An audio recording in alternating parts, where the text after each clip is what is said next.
Hello everyone, welcome back to my channel Explore with Aditi Vyas. In today's video, I'm going to discuss about chemical bonding. Alright, your important chapter of ICSE class 10th chemistry. Here we are going to discuss about three types of bonding which are in your syllabus, that is ionic bonding, covalent bonding and coordination bonding. It doesn't mean कि इतने ही types की bonding होती है, but आज की इस video में हम सिर्फ इन तीन टाइप्स की बॉन्डिंग को डिस्कस कर रहे हैं जो कि आपके सिलेबस में मैंशनड है. Alright, so before that if you are new to my channel please subscribe to it. थोड़ा सा मेरा गला ख़राब है, उसकी वजह से मे बी आवाज़ में प्रॉब्लम हो सकती है, but thank you for your cooperation. सुन लेना अच्छे से. I am trying my best कि आपको समझ आ जाए topic. So if I talk about the ionic bonding और electrovalent bonding, alright. So here one is metal and the second one is non-metal. Metal will always lose electron while non-metal always gain electron. And in case of electrovalent bond, I can say ionic bond also as electrovalent bond. So one is cation and the second one is anion. So what is cation? Which lose the electron, which gain the positive charge. If an atom losing the electron, it will gain positive charge. Alright. And if I talk about the characteristics of ionic compound or ionic bond, then it occur when redox reaction take place, and ionic bonds are soluble in water and insoluble in organic compound. इस चीज़ को भी हम अच्छे से discuss करने वाले हैं. सबसे पहले हम एक एग्जाम्पल के थ्रू समझते हैं कि आयनिक बॉन्डिंग है क्या. हमने क्या बोला, एक मेटल चाहिए, ठीक है. NaCl का केस देखिए, सोडियम हमारे पास क्या है, मेटल है, और क्लोरीन हमारे पास क्या है, नॉन मेटल है, ठीक है. तो जब मेटल ने एक इलेक्ट्रॉन अपना लूज़ किया, क्या बन गया, मेटल केटायन बन गया. यहाँ से सोडियम ने अपना एक इलेक्ट्रॉन लूज़ किया और क्लोरीन को दे दिया. क्लोरीन ने क्या है, अपना ऑक्टेट कंप्लीट करना है, ठीक है. इसके पास क्या है, हैलोजन है, 7 इलेक्ट्रॉन है, सिर्फ एक इलेक्ट्रॉन चाहिए. तो NaCl की फॉर्मेशन हुई. जिसने इलेक्ट्रॉन लूज़ किया उस पर आया पॉजिटिव चार्ज, जिसने गेन किया उस पर आया नेगेटिव चार्ज.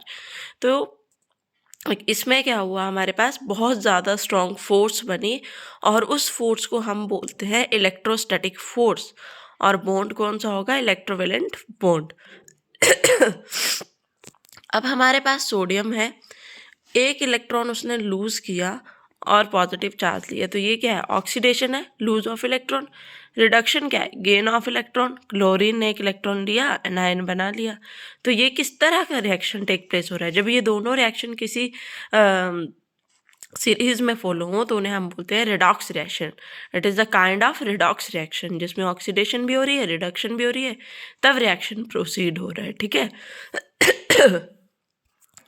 अगर थ्रेटिकल वे से देखें तो आयनिक बॉन्ड की जो हमारे पास डेफिनेशन आती है, that is when there is a complete transfer of electron from valence shell of one atom, कि किसी एक शेल के एटम से कंप्लीटली ट्रांसफ़र हो जाएगा इस इलेक्ट्रॉन का, ठीक है. शेयरिंग नहीं है यहाँ पे, ट्रांसफ़र है to the valence shell of other atom, दूसरे एटम को, ठीक है. तो इसको हम बोलेंगे इलेक्ट्रोवैलेंट बॉन्ड. एक और एग्जांपल लेते हैं, फॉर्मेशन ऑफ मैग्नीशियम क्लोराइड. अब मैग्नीशियम के पास कितने इलेक्ट्रॉन है बैलेंस शेल में, 2. तो ये क्लोरीन को अपने 2 इलेक्ट्रॉन दे देगा, ठीक है. अब क्लोरीन को तो एक ही चाहिए, तो हमारे पास यहाँ कितने क्लोरीन आ जाएंगे, 2 क्लोरीन आ जाएंगे, ठीक है, जो दोनों इलेक्ट्रॉन को ले लेंगे. अगर मैं डॉट स्ट्रक्चर की बात करूँ तो डॉट स्ट्रक्चर कुछ इस तरह से बनेंगे, ठीक है. मैग्नीशियम के बैलेंस शेल में 2 इलेक्ट्रॉन. ध्यान से देखिएगा, डॉट स्ट्रक्चर में हम सिर्फ आउटर को लेंगे, इनर को नहीं लेंगे, ठीक है. तो ये आगे 2 इलेक्ट्रॉन डॉट स्ट्रक्चर में, ठीक है. अब क्लोरीन के पास कितने हैं, 7, 2 2 4 5 6 एंड 1 इज 7. अब एक मैग्नीशियम यहाँ से ट्रांसफ़र करेगा क्लोरीन को और एक यहाँ से, तो ट्रांसफ़र ऑफ इलेक्ट्रॉन हुए, ठीक है, एक के वैलेंस शेल से दूसरे को, और हमारे पास क्या हुआ, मैग्नीशियम क्लोराइड की फॉर्मेशन होगी. अगेन रिएक्शन कैसा है, रेडॉक्स रिएक्शन है, ठीक है. और इस कौन सी बॉन्डिंग हो रही है, ionic bonding. Magnesium is metal जो कि इलेक्ट्रॉन को लूज कर रहा है और नॉन मेटल गेन कर रहा है. एक और एग्जांपल लेते हैं मैग्नीशियम ऑक्साइड का, ठीक है। तो ऑक्सीजन के केस में ऑक्सीजन को कितने इलेक्ट्रॉन चाहिए, 2 इलेक्ट्रॉन चाहिए, ठीक है। तो मैग्नीशियम के पास भी कितने वैलेंस इलेक्ट्रॉन है, 2 है। तो एक मैग्नीशियम ऑक्सीजन को दे देगा 2 इलेक्ट्रॉन और ये बन जाएगा हमारे पास magnesium oxide. Again redox reaction proceed होगा। अब आयनिक बॉन्ड बनाने के लिए कौन कौन सी प्रॉपर्टीज होना ज़रूरी है, इंपॉर्टेंट क्वेश्चन है, ठीक है। ये कौन कौन सी प्रॉपर्टीज होती हैं जिनकी वजह से आयनिक बॉन्ड हमें पता लगता है कि इसमें आयनिक बॉन्ड है, कोवलेंट नहीं है। तो हमने क्या बोला, बहुत ज़्यादा स्ट्रॉन्ग फोर्सेस होती हैं और उन्हें हम क्या बोलते हैं, strong electrostatic force of attraction, ठीक है।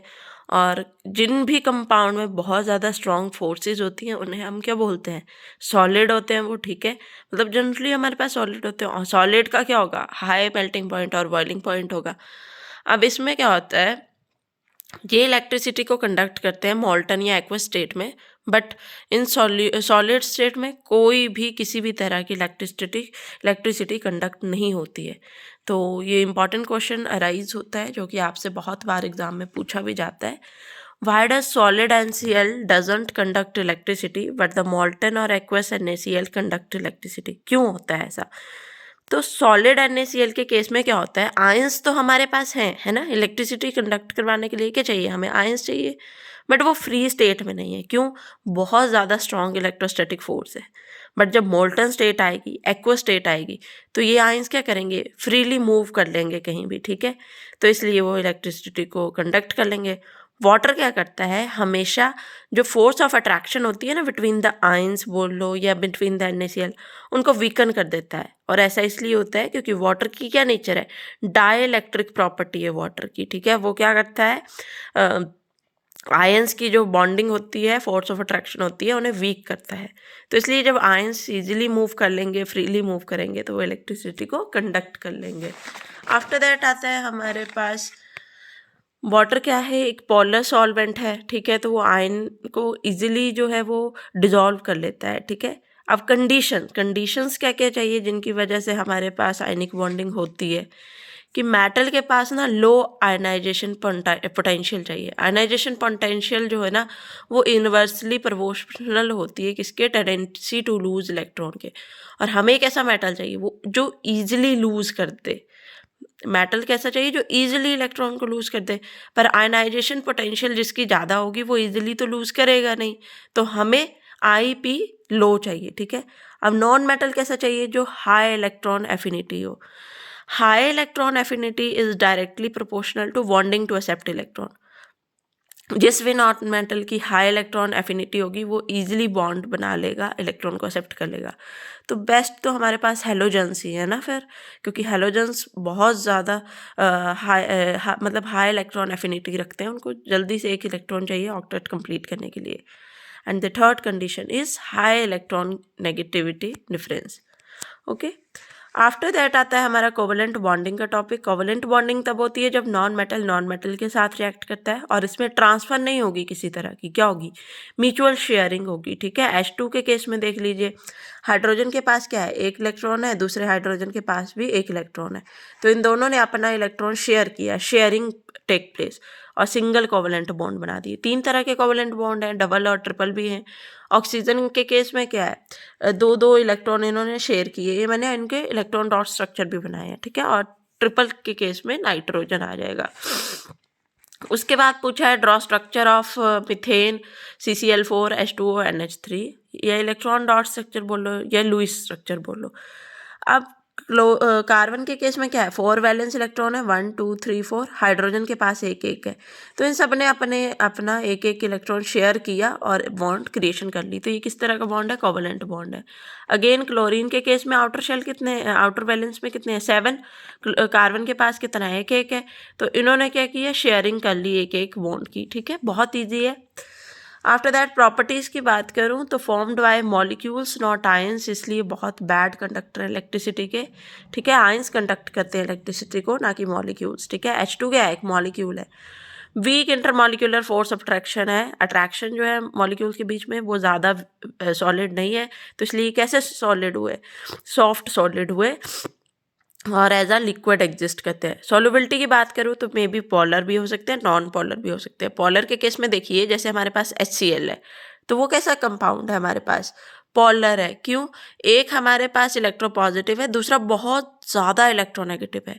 और क्योंकि ये क्लोरीन बहुत ज़्यादा हाईली इलेक्ट्रोनेगेटिव है, तो कहीं ना कहीं वो क्या करेगा, अपनी तरफ इलेक्ट्रॉन को खींचने की कोशिश करेगा और आयंस की फॉर्मेशन कर देगा। तो वो सॉल्युबल भी है, इलेक्ट्रिसिटी को कंडक्ट भी करता है। फॉर एग्जांपल वाटर का केस लें तो ऑक्सीजन क्या है, बहुत ज़्यादा इलेक्ट्रोनेगेटिव है, ठीक है।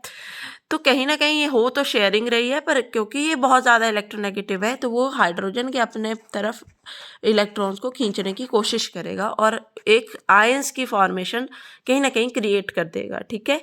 इसीलिए वाटर क्या है, हल्का सा कंडक्टर है इलेक्ट्रिसिटी का, ठीक है, हम गुड कंडक्टर बोल सकते हैं। और क्योंकि ये नॉन पोलर है तो लो मेल्टिंग पॉइंट और बॉइलिंग पॉइंट होता है। The third one is coordinate bond, ठीक है। यहाँ पर हम हाइड्रोनियम या अमोनियम आयन्स की बात करते हैं, ठीक है, कि एसिड जब भी वाटर के साथ रिएक्ट करेंगे तो हाइड्रोनियम आयन प्रोड्यूस करेंगे, और अमोनियम जो है वो भी एसिड जो है वो रिलीज़ करेंगे अमोनिया को, हाइड्रोजन, और ये हमारे पास अमोनियम आयन क्रिएट होगा। अब यहाँ ध्यान से देखिएगा, ये जो बॉन्डिंग हो रही है ना वाटर के बीच, वो तो है कोवलेंट। पर जब एसिड से एक हाइड्रोजन आया, मान लो HCl प्लस वाटर के हमने रिएक्शन करवाया, हाइड्रोजन आया, तो ये इन लोन पेयर को अपनी तरफ खींच लेगा, एज अ एक्सेप्टर काम करेगा हाइड्रोजन, और ये बॉन्डिंग क्या हो जाएगी, कोऑर्डिनेशन बॉन्डिंग, जिसमें ऑक्सीजन डोनर बनेगा। सेम अमोनियम बनाने के लिए हमारे पास अमोनिया है और उसमें किस तरह की बॉन्डिंग है, कोवलेंट है। पर जब एसिड से हमारे पास हाइड्रोजन आएगा तो ये लोन पेयर जो था ये इधर हाइड्रोजन को जाएगा, ठीक है, और हाइड्रोजन हमारे पास क्या है, एक्सेप्टर है, और ये इस तरह की बॉन्डिंग कोऑर्डिनेट बॉन्डिंग बनाएगी अमोनियम और हाइड्रोनियम आयन से। So this is all about your chemical bonding. I hope you all understand it. Thank you for watching.